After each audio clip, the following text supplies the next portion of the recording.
사실 오늘 설교는 제가 오후 예배와 수요 예배 때 계속 비유를 하나하나 들어가서 설명하고 있는데요. 오후 예배 설교 준비를 해놨다가 우리 중직자 후보도 올라가는데 발표되는데 오후 예배 때는 우리 직분에 관해서 좀 설명을 할 필요가 있을 것 같다 싶어서 오후 예배하기로 한 설교를 주일날 가져왔습니다. 그래서 오늘은 창세기가 아닙니다. 여러분, 제 후배 중에 찬양 사역자에 대한 비전을 품고 오랫동안 기도했던 친구가 있어요. 근데 감사하게도 어찌어찌 하다 보니 그 길이 열렸습니다. 그리고 그 친구가 찬양 선교단에 들어가게 되었어요. 찬양 사역을 시작하게 된 것이죠. 근데 그러고 나니까 정말 바쁜가 봐요. 얼굴이 말이 아니에요. 피곤해 쩔어 있고 늘 힘들어하는 모습이 보여서 늘 마음이 안타까웠는데, 그래서 어느 날 제가 한번 이렇게 물었습니다. 어때? 찬양 사역 시작하니까 많이 바쁘지? 뭐가 제일 힘들어? 제가 이렇게 물었습니다. 전 그 친구가 그러면 이렇게 대답할 줄 알았어요. 아우, 바쁜 일정 때문에 너무 힘들어요. 늦게까지 연습하는 게 너무 힘들어요. 또는 멀리 이동해서 하는 잦은 공연이 너무 힘듭니다 라고 이렇게 말할 줄 알았습니다. 그런데 그 친구는 저에게 망설임 없이 이렇게 말했습니다. 사람이 힘들어요. 제가 이 말을 듣고서 충격받았어요. 왜냐하면 그 선교 이 단체, 이 찬양팀이 다 헌신하기로 한 사람들, 주를 위해서 내 인생 드리겠다고 한 사람들이 모여있는 공간 아닙니까? 매일같이 찬양하면서 예배하며 그렇게 예배를 인도하는 자들이 모여있는 공동체예요. 근데 그런 사람들이 모여있는 곳인데 제일 힘든 것이 사람이랍니다. 사람이 너무 힘들대요. 여러분, 근데 그 친구만 그럴까요? 여러분들은 안 그러십니까? 제 이야기를 좀 하겠습니다. 저도 대학생 때 졸업을 앞두고 미국에 있는 자비랑 선교사 훈련 과정에 6개월 정도를 참여한 적이 있습니다.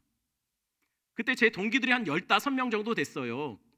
이 15명 동기들이 그래도 나름대로 각 캠퍼스에서는요, 괜찮은 선배들, 괜찮은 훈련 잘 받은, 잘 훈련된, 말하자면은 참 괜찮다라고 하는 사람들이 추천받아서 모인 거거든요. 물론 저는 어떻게 됐는지 잘 모르겠지만 아무튼 그 동기들은 너무 다 괜찮은 사람, 한 명 한 명이 전부 다 훈련도 잘 받았고 신앙도 좋고 너무 괜찮은 친구들이 다 모여 있었습니다. 자, 이런 친구들이 모여 있는 공동체니 좀 달랐을까요? 아니요, 똑같았어요. 어쩜 그렇게 지지고 볶고 싸우는지. 싸울 때도 아주 유치한 거 갖고 싸워요. 먹을 거 갖고 싸우고요. 아침에 기상시간에 자기 깨웠다고, 기상시간에 안 일어나면 깨워야죠. 근데 깨웠다고 자기 막 화를 내고 그런 거 갖고 막 싸우더라는 거예요. 우리를 지치게 한 것은요, 빡빡한 스케줄이 아니었습니다. 우리를 힘들게 만들었던 것은 여러분, 강한 훈련의 강도가 아니었어요. 우리를 힘들게 만들었던 것은 사람이 우리를 힘들게 만들었어요. 교회도 그렇습니다. 전 교회에 상처받고 교회를 떠난 사람들을 여러 명 상담해 봤습니다. 근데 그 많은 사람들과 상담해 봤지만 그 사람들 중에 누구 단 한 명도 교회가 나에게 너무 많은 일을 시켜서 너무 힘들어서 상처받아서 내가 교회 안 나갑니다 라고 말하는 사람을 한 번도 본 적이 없어요. 그렇게 교회를 떠났던 사람들, 상처받았다는 사람들이요, 교회에서 너무 훈련을 강하게 시켜서 내가 힘들어서 도저히 못 다니겠습니다, 그렇게 교회를 떠난 사람은 아무도 없더라는 거예요. 그들 대부분은 사람이 힘들었대요. 사람 때문에 힘들었고 사람 때문에 상처받았다고, 그래서 교회를 떠났더라는 거예요. 여러분, 사람이 모인 곳에는 늘 상처가 있습니다. 사람이 모인 공동체는요, 늘 문제가 끊어지지 않아요. 유일하게 상처가 없고 문제가 없는 그런 사람들이 모여 있는 곳은 딱 한 곳밖에는 없습니다. 그곳이 어디입니까? 바로 여기예요. 여기 계신 분들은 서로 상처 주지 않아요. 서로 비난하지 않습니다. 여기 있는 사람들은 서로 당을 짓거나 왕따시키지 않아요. 왜요? 죽었기 때문이죠.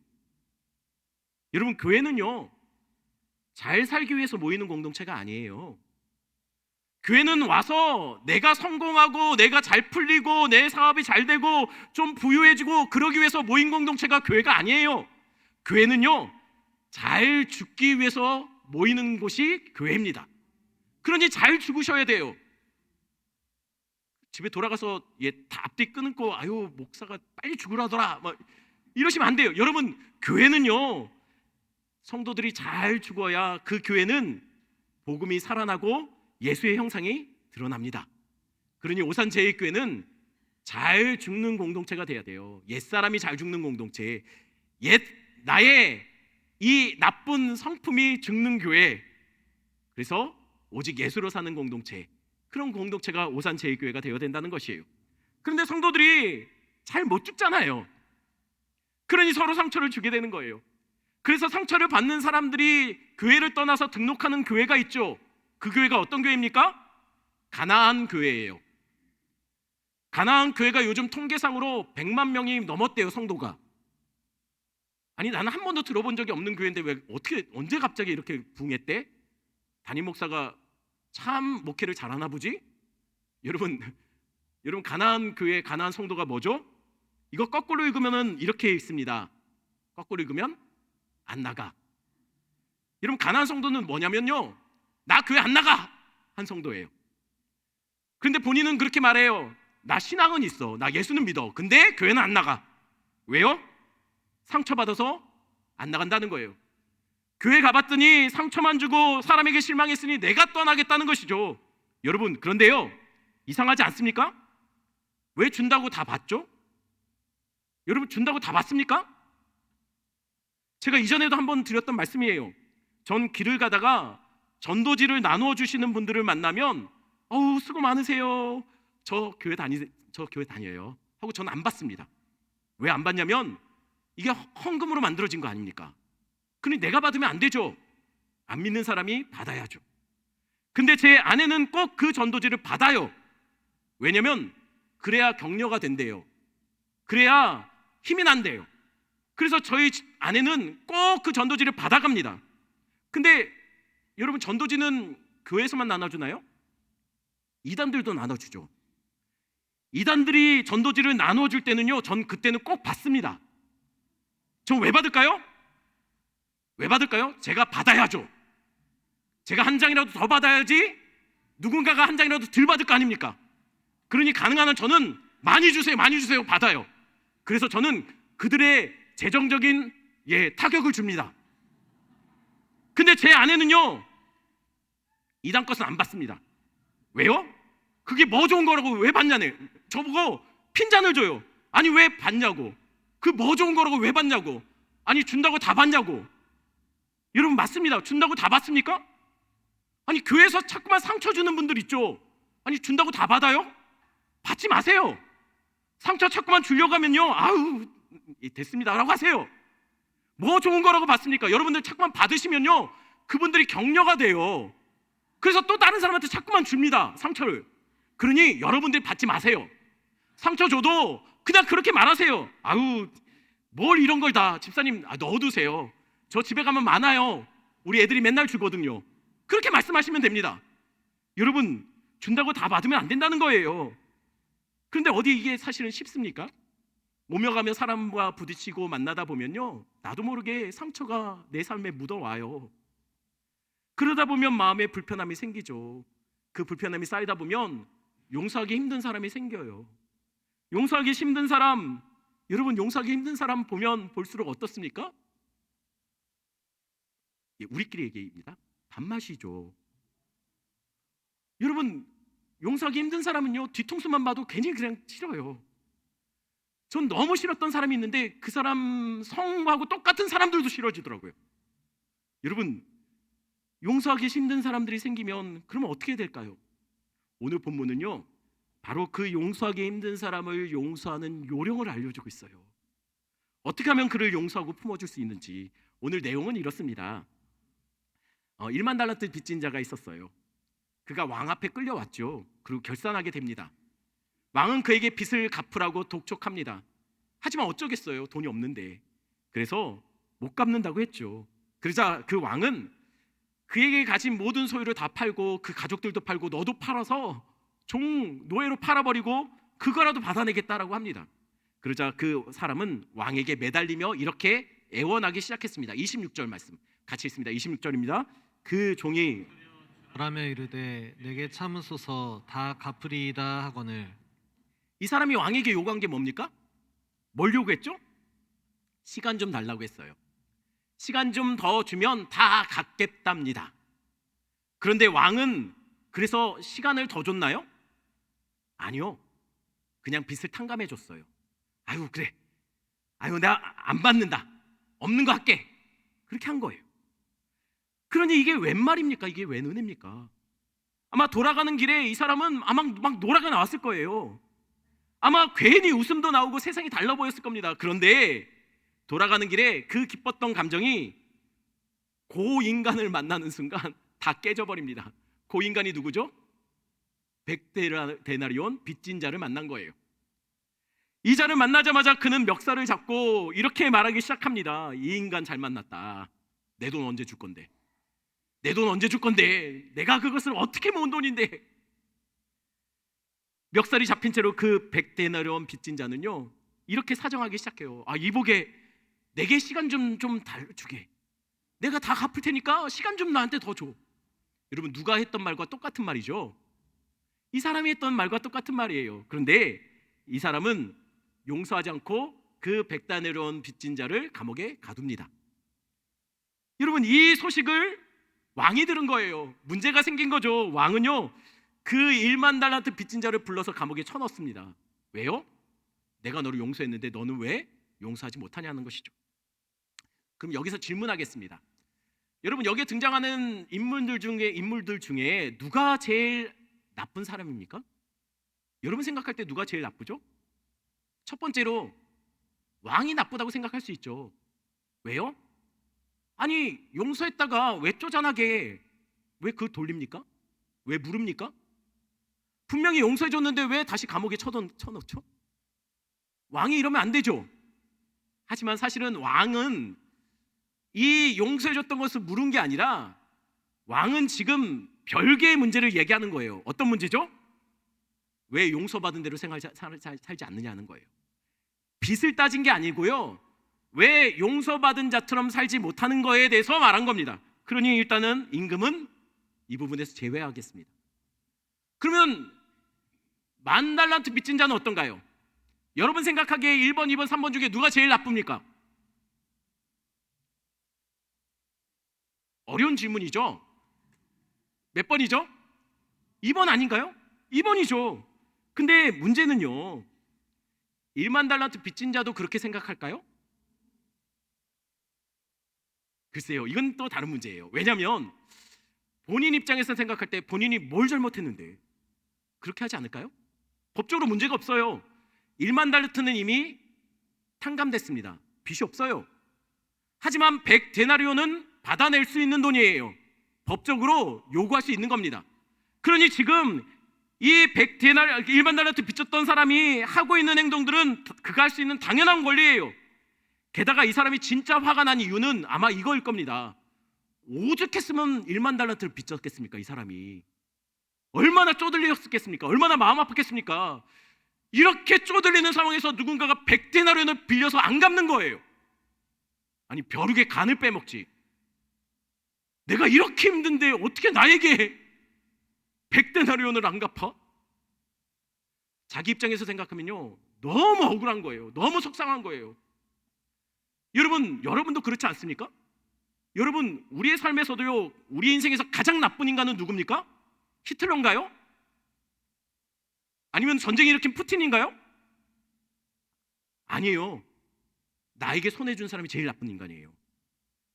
내가 어렵게 모은 그 무언가를 안 쓰고 고생해서 모았던 것을 사기친 인간, 그 인간이 세상에서 제일 나쁜 인간 아닙니까? 1만 달란트 빚진 자도 마찬가지일 거예요. 자기에게 100데나리온 이 빚진 자 갚지 않는 나에게 손해를 주고 있는 이 인간이 제일 나쁜 인간으로 그는 생각했을 거라는 거예요. 그러니 1만 달란트 빚진 자에게 물으면 아마 그는 3번 100데나리온 빚진 자. 왜요? 잔인한 인간이니까 어떻게 나한테 이럴 수 있느냐라는 거죠. 근데 그렇게 말하고 보면 이 사람 참 이기적인 것 같아요. 아니 자기가 받은 건 생각 안 하고 받아낼 것만 생각하고 있지 않습니까? 그러면 한번 한번 생각해 봅시다. 그가 받았던 용서 1만 달란트 용서는 얼마의 값어치가 있을까요? 그리고 그가 받아내려고 하는 이 100데나리온은 얼마의 값어치가 있을까요? 여러분 먼저 1달란트, 한 달란트는 얼마 정도인지 아마 이미 오후 예배 때 한번 제가 이거 설명했던 것 같아요. 전 어렸을 때 교회 나가면 성경책 갖고 오면은 한 달란트를 선생님이 줬어요. 여러분들도 달란트 많이 받으셨죠? 그 받아서 어떻게 합니까? 잃어버리기도 하고 그러죠. 여러분 그거 잃어버리면 됩니까? 잃어버리면 안 되는 돈이에요. 왜냐하면 한 달란트는 그때 시세로 6천 데나리온입니다. 6천 데나리온이면 한 데나리온이 노동자 평균 하루 일삭 품삯이에요. 6천 데나리온이라면 6천일의 품삯이 한 달란트입니다. 1년에 300일 일한다고 하면 20년 연봉이 한 달란트예요. 여러분 선생님이 준 20년 연봉을 여러분들 잃어버리신 거면 안 되죠. 여러분 그런데 20년 연봉인데 이 사람이 빚진 건 얼마입니까? 10,000달란트예요. 그러면 몇 년 연봉을 빚진 거죠? 예, 제가 쉽게 설명하겠습니다. 한 달란트가 20년입니다. 그럼 10,000달란트는 몇 년일까요? 곱하기 20 하면 되잖아요. 20만 년. 이 사람 빚이 지금 20만 년 빚이에요. 연봉을 5천만 원으로 계산한다면 10조입니다. 10조. 다들 집에 10조 정도 있는 사람들처럼 놀라지도 않습니까? 10조예요. 10조. 그러니 이 사람이 왕 앞에서 나에게 시간을 조금만 주십시오. 내가 갚겠습니다. 다 갚겠습니다. 라고 말했다면 여러분 그 시간은 조금은 얼마입니까? 20만 년이 필요한 거예요. 아무것도 안 쓰고 모으기만 했을 때. 그러니 왕의 입장에서는 어차피 못 갚을 것 같으니 그래 없다. 안 받을게 한 겁니다. 여러분 그렇다면 그가 받아내려고 했던 100데나리온은 얼마일까요? 100데나리온은 이미 말씀드렸어요. 100일 품삯입니다. 100일 품삯. 여러분 하루를 일당을 한 10만 원을 잡아볼게요. 뭐 사람마다 다 다르니까 한 10만 원 잡겠습니다. 그럼 얼마죠? 100데나리온이면 1,000만 원이에요. 그렇죠? 뭐 제가 여러분들이 섭섭하게 한 거 없죠? 예, 1,000만 원입니다. 그럼 어떤가요? 용서해 줄 만한가요? 아이 뭐 그거 그 정도쯤 뭐 그냥 안 받아 됐어 할 수 있습니까? 여러분 남의 돈이라고 막 인심 쓰면 안 됩니다. 내 돈이라고 생각해 보세요. 내 돈 1,000만 원을 빚진 사람을 보고 여러분들 아우 그냥 안 받을게 아 나 오늘 기분이 너무 좋아서 안 받을게 할 수 있습니까? 하실 수 있는 분은 끝나고 저를 잠깐 만나주세요. 저도 부탁드리고 싶은 게 있어요. 여러분 1,000만 원 그렇게 쉽게 포기할 수 있습니까? 그러니 여러분 1만 달란트를 빚진 자를 우리가 욕하면 안 됩니다. 왜냐면 우리 모두가 1만 달란트 빚진 자처럼 행했을 거예요. 어떻게 1,000만 원을 포기합니까? 못해요. 그거 쉽지 않아요. 그러니 1만 달란트 빚진 자가 100데나리온 빚진 자를 잡아가둔 것은 어쩌면 너무나 당연한 행동이었습니다. 누구라도 그렇게 했을 거예요. 근데 문제는 이 소식에 왕이 분노했다는 거예요. 아니 용서하기 힘든 자를 용서 못한 건데 왜 왕이 뭐 그게 그렇게 큰 잘못입니까? 누구라도 그렇게 했을 텐데. 아니 나에게 상처 준 사람, 나에게 손해를 입힌 사람, 매번 나를 힘들게 하는 사람을 어떻게 용서합니까? 그거 용서하기 힘든 거예요. 그렇지 않나요? 여러분 이건 쉬운 게 아닙니다. 어렵지요. 아니 사실은 불가능해요. 여러분을 불편하게 했던 사람들 몇 년이 지나도 잊혀지지 않는 사람들 있지 않습니까? 우리 안엔 다 그런 상처들을 품고 있는 사람들 있잖아요. 생각만 해도 기분이 나빠지고 막 화가 돋는 사람들 있지 않습니까? 그런 사람들 용서하는 게 가능합니까? 여러분 아마 불가능하실 거예요. 안 될걸요? 근데 왕은 분노하고 있더라는 거예요. 아니 이 어려운 걸 불가능한 것을 못했다고 분노하더라는 거예요. 여러분 기억하세요. 오늘 본문은요 결코 용서가 쉽다고 말하진 않습니다. 용서 힘들어요. 아니 정확하게 말하면 내가 할 수 있는 게 아니에요.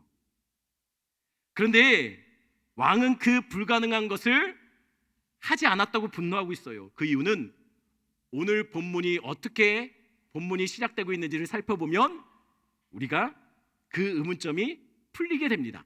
오늘 본문이 어떻게 시작되냐면 같이 한번 보겠습니다. 18장 21절 말씀입니다. 같이 읽겠습니다. 그때 베드로가 나와 이르되 주여 형제가 내게 죄를 범하면 몇 번이나 용서하여 주리이까? 7번까지 하오리이까? 베드로가 예수님께 이 질문을 하면서 오늘 이야기가 시작됩니다. 예수님, 아니 형제가 자꾸만 나에게 똑같은 죄를 범하는데 예수님, 내가 몇 번 용서하면 될까요? 한 7번 하면 되겠습니까? 여러분, 베드로가 한 7번 용서하면 되겠냐고 물어봅니다. 여러분, 7번 어떤가요? 여러분에게 잘못하는 사람을 7번 용서하는 거 어떻게 생각하세요? 뭐 그 정도쯤이야. 이렇습니까? 그러면 여러분에게 잘못하는 사람을 몇 번 용서합니까? 여러분 평균적으로? 한 번 용서합니까? 아니요, 한 번도 힘들어요. 여러분 2번은 노력해 볼게요. 3번 가능합니까? 똑같은 죄를 똑같이 반복해요. 똑같이 뒤통수를 치고 있습니다. 여러분 3번째는 어떨까요? 하실 수 있습니까? 네 번째는 어떻게 할까요? 가능하십니까? 여러분 7번은요, 이건 성자예요, 성자. 그러니 베드로가 예수님께 아니 7번 용서하면 되겠습니까? 라고 물어볼 때는 아마 베드로는 마음속에 아마 이런 반응을 기대했을 거예요. 오, 베드로, 오, 야, 잠깐만, 다 주목. 앞으로 용서는 베드로처럼 해. 7번 나도 힘든데 어떻게 넌 7번이나 용서할 생각을 하니? 아마 예수님이 이렇게 칭찬해 줄 것을 기대하지 않았을까요? 왜냐면요, 7번 힘들잖아요.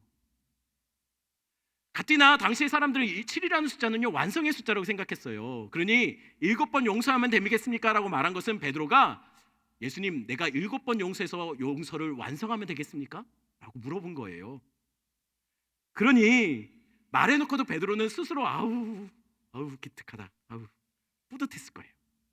그런데 예수님의 대답은 모두의 예상을 깨버립니다. 예수님 뭐라고 말하죠? 베드로야, 7번이 아니라 7번에 70번이라도 해. 몇 번입니까 그러면? 490번이에요. 그럼 490번은 하면 됩니까? 까지만 하면 될까요? 이 얘기는 사실 490번 하라는 얘기가 아니라 죄를 짓는 만큼 용서하라는 거예요. 제한을 두지 말고 끝까지 용서하라는 거예요. 저 사람이 죄 짓는 것, 내가 죄 짓는 것이 아마 맷집이 좋은지, 내가 용서하는 것이 맷집이 좋은지 한번 해보라는 거예요. 여러분, 근데 이게 가능합니까? 아니, 우리는 한 번도 힘든데 우리가 우리를 잘 알지요. 이건 불가능한 일입니다. 근데 그 불가능한 용서를 예수님은 우리에게 요구하고 있어요. 그렇게 해야 된다라고요. 왜요? 왜냐하면 예수님이 그래서 이 비유로 용서의 비결을 우리에게 알려주는 거죠. 여러분, 용서가 왜 힘듭니까? 용서가 힘든 이유는요, 내가 받은 은혜보다 내가 받아야 할 빚에 더 집중할 때 용서는 힘들어집니다. 내가 받은 은혜를 묵상하기보다 내가 받은 상처와 억울함에 묵상하면 용서는 불가능해집니다.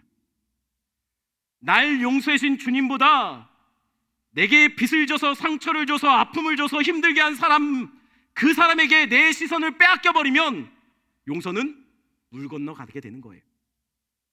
그러면 용서는 불가능해집니다.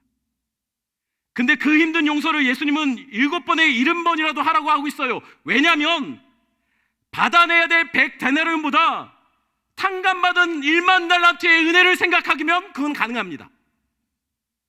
여러분, 내게 상처 준 사람보다 십자가에서 나를 위해서 상처받으신 그 주님을 바라보면 용서는 가능해져요. 빼앗긴 100데나리온보다 부어주신 1만 달란트를 생각하면, 그 은혜에 사로잡히면 여러분 100데나리온은 아무것도 아닌 것이 되더라는 것이에요. 그러니 용서의 출발은요, 내 안에서 시작되면 안 돼요. 용서의 출발은 용서받음에서 시작되셔야 돼요. 우리가 받은 용서에서 시작해야지 용서는 가능해진다는 거예요. 여러분, 요셉은요, 형들에게 받아야 할 빚이 많았어요. 어떤 빚을 갖고 있었죠?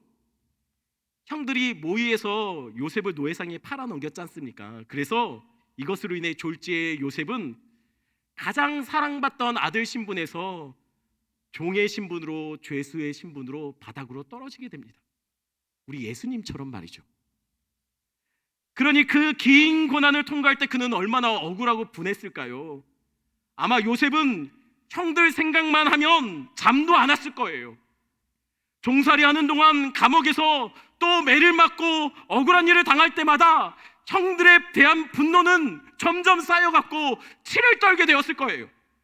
그러니 요셉이 후에 총리가 되었을 때, 그는 힘을 갖게 되었을 때 저 같으면 군대를 보내서 형들 다 멱살 잡고 끌고 와서 감옥에 쳐넣고 싶었을 거예요. 여러분, 그렇게 해야 내 안에 있는 억울함이 풀리는 거 아닙니까? 그렇게라도 받아내야죠. 내가 당한 만큼 돌려줘야 되는 거 아닙니까? 그러고 싶었을 거예요. 그런데 놀라운 일이 벌어집니다. 그가 애굽에서 모든 역경을 다 통과하고 아들을 낳았을 때 그가 그 아들의 이름을 이렇게 붙이고 있더라는 거예요. 창세기 41장 51절 말씀 한번 같이 읽습니다. 요셉이 그의 장남의 이름을 므낫세라 하였으니 하나님이 내게 내 모든 고난과 내 아버지의 온 집 일을 잃어버리게 하셨다 하미요. 그가 아들을 낳고 이름을 므낫세라고 짓습니다. 여러분, 므낫세라는 이름의 뜻은요, 잊었다, 다 잊었다 라는 뜻이에요. 무엇을 잊었을까요? 방금 전에 읽었던 말씀을 보면은요, 모든 고난과 아버지 집에서 있었던 일들을 다 잊었다라고 그는 고백해요. 아니, 그게 어떻게 잊어집니까? 여러분, 여러분에게 상처 준 사람, 여러분에게 아픔 준 사람, 여러분에게 계속 힘들게 만들었던 사람들, 그 상처 잊어집니까? 그 사람 쉽게 잊어지나요? 안 잊어지죠. 여러분, 근데 요셉은 이렇게 말해요. 요셉이 잊어버린 것이 아니라고 하나님이 잊어버리게 해주셨다고요. 어떻게요? 그 상처 위에 더 큰 은혜, 말로 다 할 수 없는 은혜로 하나님께서 덮어주신 거예요. 그의 상처와 아픔, 그것보다 훨씬 큰 은혜의 홍수 같은 은혜로 그 모든 상처를 덮어버려서 잊을 수밖에 없게 만든 거예요. 그 은혜를 경험한 이 요셉은, 아, 내가 이렇게 큰 은혜를 받았는데 형들에 대해서, 그 상처에 대해서 어떻게 더 기억하겠나. 그래서 잊어버리기로 한 겁니다. 왜냐하면 여러분, 받아야 할 빚, 그거 마음에 품고 살면 얼마나 힘듭니까? 얼마나 마음이 무너집니까? 그래서 그는 감옥에서도 종으로 살 때도 하나님 앞에 있는 것처럼 하나님의 은혜에만 집중했다는 거예요. 그러자 그는 이렇게 고백할 수 있었던 거죠. 므낫세, 잊자, 다 잊자 라고 말이죠. 여러분, 우리의 힘으로 안 됩니다. 하지만 받은 은혜 생각하면 됩니다. 므낫세, 여러분, 이거 우리의 고백이길 바랍니다. 잊어버립시다. 여러분, 다 잊어버립시다.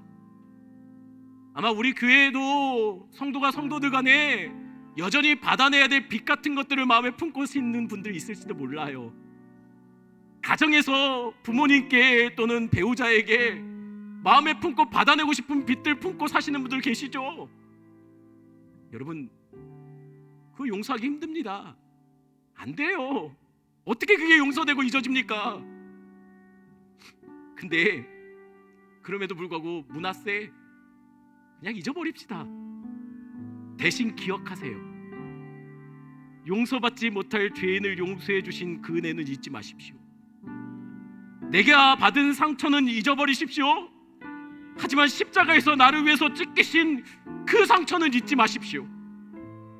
내가 받아야 할 100데나리온은 잊어버리고 나 같은 죄인 살려주신 그 1만 달란트의 말로 다 할 수 없는 용서의 은혜, 도저히 갚아낼 수 없는 은혜, 그 십자가의 은혜는 잊지 마십시오. 그래야 우리의 용서가 완성되는 거예요. 아직도 우리 안에 잊지 못하는, 서로에게 받아내려는 100데나리온이 있다면 그냥 아들 내어주셔서 우리를 위해서 부어주신 그 말로 다 할 수 없는 은혜로 그냥 이미 받은 셈 칩시다. 그냥 잊기로 합시다. 전 우리 오산제일교회가 서로가 서로에게 오직 사랑의 빛만 진 공동체, 서로가 사랑의 빛만 갚아가는 공동체가 되길 바랍니다. 우리 성도들이 여전히 마음속에 혹시 누군가에 대한 불편한 마음들이 있다면 그 사람에게 집중하지 마세요. 도저히 용서할 수 없는 우리를 용서하기 위해 그 아들까지 내어주신 그 사랑받던 아들이 이 땅에 와서 죄수가 되고 종이 된 모습으로 와서 십자가를 지시고 우리를 위해서 다 내어주신 그분에게 집중하세요. 십자가에 집중하면요, 거기서 선명하게 보이는 게 있을 거예요. 아, 나는 용서받을 수 없는 죄인이었구나.